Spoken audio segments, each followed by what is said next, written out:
Christmas, Mick. Merry Christmas. How y'all doing? Move this out of the way. I'm waiting for my live feed to kick on. Oh! We wanted to pop on and say Merry Christmas. Next week we can tell you Happy New Year. Yep. Gotta wait for the ad. We've completely ran out of youth bows. Somebody just bought the last one we had. So, what a year. Yep. Get over to the live chat. TJ's bringing up the feed.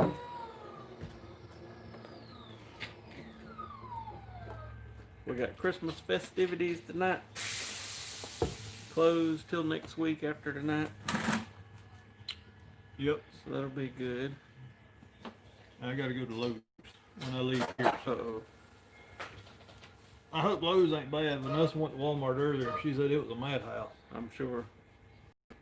We went to Walmart. We ended up there last night. It was pretty late. It was pretty packed. Oh Lord. Went to Academy, Walmart, that Five Below store. How was Academy?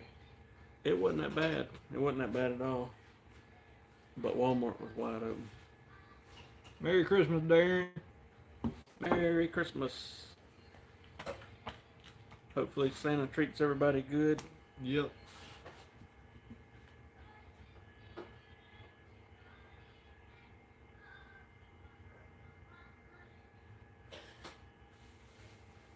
I was just saying when we first jumped on here, we just sold our last youth bow we had in the store. People's been buying them things left and right. You might Packages remember and his name. What's the not Brad? The other. What's his? I think you talked to him in email. oh yeah. I can't remember his name. You told me. I can't remember. But Leonard, no, I'm kidding. Leonard Skinner. Leinard, Skynard. We still got some bows we got to work on. We still got strings to make and all that stuff, but we got a big chunk of them shipped today, so that's good. Yeah. What's up, Brad? Merry Christmas. Same to you. Tri-Side Urban Street Ministries. Merry Christmas. I think y'all probably. I think did we talk about it on the podcast? ASA's changed the date of one of their shoots. I can't remember. Anyway, we may have mentioned it, may not. TAC just announced the Southeast date for their shoot. Samuel. Um, I knew he had told me. I'm bad with names I sometimes. can't remember either. I'm awful trying to remember names. Merry Christmas, Matthew. Merry Christmas. Maybe we should sing some Christmas carols. You start us off. Oh Lord, no. Yep, not me. Nope. I can't carry a tune in a 55-gallon drum, so we ain't going that route. Pop over here and tell them, hey, Matthew. Or Bubba, as he is known as. Uh-oh, something's going on. I got a call. Where's the camera at? Right there. Now. No. What's up, fellas? And ladies? You ain't even in the shot there, brother. Hey, there you go. Hey, people. Hope y'all have a Merry Christmas and a safe New Year if I don't see you before then. Out of these two brothers, which one's uglier? Ain't no question who's got more personality. Alright, fellas. I'll see y'all later. See you, man. Be careful. We'll try. Have a Merry Christmas, and I hope Joanna has a daggum swell Christmas. It'll be crazy. Vanessa said no singing. Crazy No nephew. singing. Yeah, she TJ is going to be in a serious depression next week because he has been jamming to Christmas music for 2 months. Yeah, it's gonna They're suck. going to turn it off. Vanessa said to plead the fifth. Let's see. Larry said, got my strings. Almost everything else from UPS is jacked up, but got the strings. Much appreciated. Thank you. Well, I got Christmas presents and some stuff I ordered and all that. That's yesterday, matter of fact, we had ordered a release for a guy trying to get it here by Christmas, and it was still in like Virginia yesterday morning, and I guess it got on an airplane or something because they brought it about 6 o'clock last Yeah. night. It was weird, and I still got a Christmas present I ordered that's been sitting in Atlanta for about 2 weeks, so I guess that's a no go. And then I've got one that it was supposed to ship out on the it was shipped the 15th, but the tracking number from FedEx still says estimated delivery date pending. So that present I ordered that's in Atlanta, it made it to Atlanta on the 11th, and it's been sitting there ever since. Oh, Lord. I was like, I mean, I don't want. I'm gonna give it till a day or two after Christmas and see if it moves, but I don't want to work for the post office. But it's been a mess shipping this year. yeah, it has. Anybody getting any archery stuff for Christmas, or buying yourself something? I'm hoping I ordered me one of those 36-inch Nexus, the prime bow. I'm gonna shoot 3D with. I'm hoping it'll come on. I think last year it was about right after Christmas when I got the 39 in. Yeah, it was because I think your 9 and my 5 come in at the same time, and it was after New Year's, but it wasn't too late in January. We got an 80-pound Nexus 2 in, so when I do the big, I'm still waiting on a 6 to do the big review video, but I'll include that 80-pounder just to see what the speeds do. There's a draw board. That'd be good. That'd be real good. Yep. I'll tell you what, y'all seen our videos. We got the draw board on the wall, and that's my favorite. We've also got one made by Apple that I don't know if I've ever had in a video. And then just as a third backup, back in the summer, I ordered that Lancaster draw board, and for the money, for a home shop or whatever, that Lancaster draw board is nice. It's got the hash marks for the draw length and all. It comes with a scale. So I can't remember what retail is. I want to say around $200, but it's nice. Mick said that he's got him a new trad bow yesterday, and Brad said he ordered him one of the Carter Envies. He said it came in yesterday. That's cool. I want to try. I don't even know the name of it, but B3 put a picture of a release.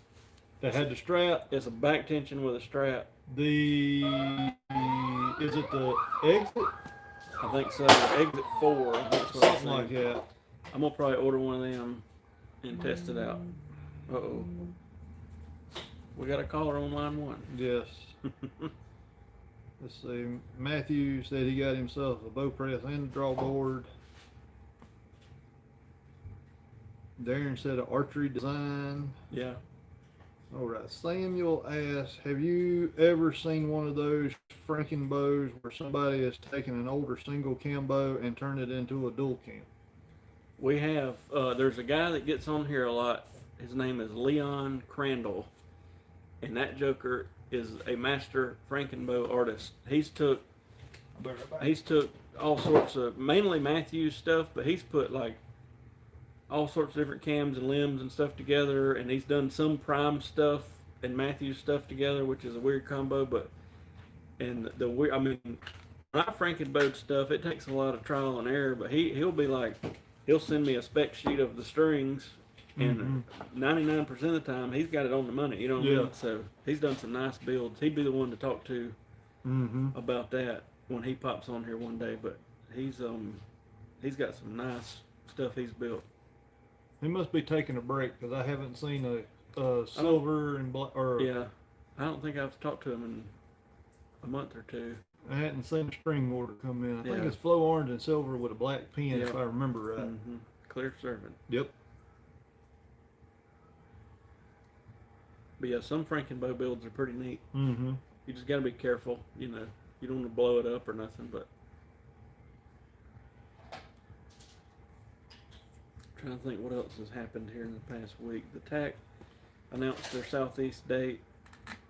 But they have, from what I've read, none of them have opened registration yet. They're just putting the dates out. So I don't know when they'll open up registration. I don't know if anybody follows it or even cares, but Brady Ellison, he's on a thyroid medication, and the thyroid medication, I guess, had something in it that that threw off a drug test that he had, like the Olympic style archers at any time have to do a drug test. You know what I mean? Like literally they have to, I don't know if you've ever followed some of the podcasts they've done, but like they have to give like a 2 or 3 week schedule, and at any given time the drug test people have to know where they are and they can come and random test them. But anyway, they did him and it came back positive, and it turns out after a lot of investigation, the thyroid medication he was on was contaminated with whatever, you can't, something you can't have, and he had to go through, I think it was 2 months of rigmarole trying to show him that that's what it was, so Yeah. I hadn't even listened to all those podcasts yet, but I know he's been on 2 or 3 in the past couple of days talking about it. Mm-hmm. That would be a nightmare. Yeah. But I think another good one is one that Greg Poole did with Paige Pierce. yeah, She I know she was going into it and said that if she wasn't at home, I think you got 30 minutes. it's 30 minutes to an hour or something like that, because she said she was at like a drugstore or something getting something, and they popped up at her house and they called her and said, okay, where you at? Yeah. And she had to turn around and leave and come back so that she could do her drug test. It's crazy how all that works. It But is. a year or two ago, it might have been that podcast, they did one, and just to hear how many hoops, like literally they have to have a 2 or 3 week schedule always sent out, and if something changes, they have to call and update and all that. But anyway, Castor canceled their indoor shoot. Vegas is canceled. So Let's see, Dirty Birch, Heavy Matthews, VXR 31.5 on order, but that'll make it by Christmas. Sounds like Matthews is 2 months out on their bows. I think a lot of people are. Yeah. As much as I'd love to say it's 1 or 2 manufacturers, I think everybody's taking forever. We've got some of those PSC embark bows ordered, and I was hoping it would come on in, but no sign of it being shipped yet. Prime is slowly trickling out a few bows. We got maybe 4 of them. Yeah. So I think everybody's just behind the ball. I think everybody's behind the ball this time of the year anyway, as far as making bows, but with the COVID and everything going on, it's just bad. Let's see, Samuel said he was curious how that works with the limbs, or if you would build a new bow off the riser. You gotta, ultimately, what you kind of got to do is say, all right, with this set of cams, the limbs flex 3 inches from static to full draw. This other set of cams flexes 4 inches, and then you got to say these limbs can flex 3 inches from this point, and then you got to that's how you kind of got to get your numbers, because you don't want to over stress a limb, and then the draw length will change according to what kind of cam you go to and all that sort of thing. So when I've done some, not many lately, but a couple of years ago, a lot of Hoyt Frankenbow stuff, and that's kind of what I'd do. I'd say, all right, the Z5 cam is going to flex the limbs, whatever it was, let's just say 3 inches from static to full draw, but the Z3 cam that was on it was flexing them 2.5, so those limbs probably only want to be flexed 2.5, so I need to lengthen that static position about 1/2 inch, to make sure I'm not over flexing the limbs. And then pretty much you press it at that axle to axle length, take you a string or a cord and kind of get a rough measurement for your string and cable lengths. And then if you have access, maybe get a junk set, literally, even if you have to like tie knots in it just to get everything right, and then measure that, get a set made at that length, and then put it on there. And sometimes still there's a little tweaking, but it's sort of a big process sometimes, but especially if you're going like, I'm going to take a Matthews bow and put a Prime cam or a Hoyt cam on it. Sometimes if it's a similar family of cams, it's not that bad. Mm-hmm. But the very first bow I Frankenbowed was like in 99 or 2000, and it was an old Jennings that I made into a single cam, and it blew up. It luckily not while I was shooting it. The funny thing was, it added like 10 pounds, so it was like 80 pounds. I shot it a couple times, and then I walked in one morning, and literally it was, I mean, parts everywhere, strings off of it. It blew up. I was like, well, at least it didn't blow up when I shot it. Exactly. Let's see, I'm trying to think of what else I've seen. A lot of Hoyts, so you see swapping cams around. Yeah. Really, that's mostly what I see the most of. Mm-hmm. But I guess we'll keep it kind of short tonight. Like I say, I got to get to a family Christmas shindig here in a minute, but just want to tell y'all Merry Christmas. Yep. Our podcast will still come out Tuesday. We recorded it. And then we'll be back. I don't know what hours we're going to do next week, but we'll be back Wednesday or Thursday to chat. I don't know when yet. And we'll go from there. Yep. But y'all have a Merry Christmas. Yep. Merry Christmas, everybody. Let us know. We'll be closed for a couple days. We'll be back next week. But let us know if you need anything. And y'all be safe. Yep.